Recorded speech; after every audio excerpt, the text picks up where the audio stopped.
भगवान शिव जी की कथाएं। शिवगण नंदीश्वर। भगवान शिव जी की कथाएं। शिक्षाप्रद कथा।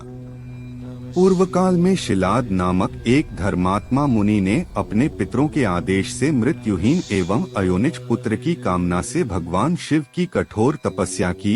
शीघ्र प्रसन्न हो जाने वाले भगवान महादेव उनके तप से प्रसन्न हुए और साक्षात प्रकट होकर उनसे वर मांगने के लिए कहा। ऋषिवर, मैं तुम्हारी तपस्या से प्रसन्न हूँ, वर मांगो। शिलाद मुनि बोले, भगवन, यदि आप मेरी तपस्या से प्रसन्न हैं, तो यह वर दीजिए कि मुझे आपके समान ही मृत्युहीन अयोनिज पुत्र प्राप्त हो। भगवान शिव ने कहा, हे तपोधन विप्र, हालांकि मैं जगत का पिता हूँ, तो भी मैं तुम्हारी तपस्या से प्रसन्न होकर कहता हूँ कि मैं तुम्हारे अयोनिज पुत्र के रूप में अवतार लूंगा और उस अवतार में मेरा नाम नंदी होगा। ऐसा कहकर भगवान शिव अंतर्धान हो गए।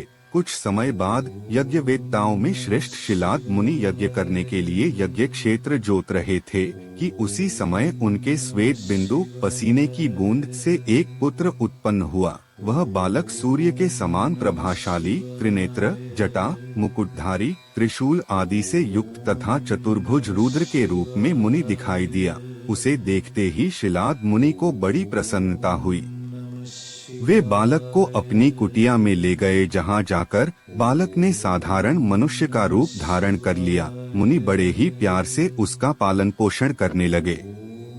उन्होंने उसके जात कर्म आदि करवाकर उसका नाम नंदी रखा। बालक 5 वर्ष की आयु तक सभी वेदों व शास्त्रों का ज्ञाता हो गया। 7वां वर्ष पूरा हुआ तो वहां 2 मुनि मिलने आए। उनमें से एक का नाम मित्र था, दूसरे का नाम वरुण। उन्होंने मुनि शिलाद को बताया कि आपके पुत्र की आयु मात्र 1 वर्ष शेष है।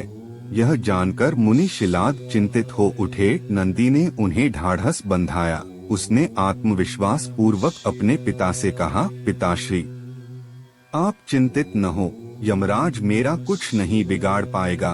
शिव काल के भी काल हैं। मैं भगवान शिव की आराधना करूंगा और उसके प्रभाव से मृत्यु पर विजय पाऊंगा। ऐसा कहकर नंदी वन को चले गए और भगवान शिव की प्रसन्नता के लिए तपस्या की। उन्होंने 3 नेत्र, 10 भुजा व 5 मुख वाले भगवान सदाशिव का ध्यान लगाया तथा रुद्र मंत्र का जाप किया। उनकी तपस्या से प्रसन्न होकर भगवान शिव व मां पार्वती प्रकट हुए। उन्होंने नंदी से कहा, शिलाद नंदन, तुमने बड़ा ही उत्तम तप किया है।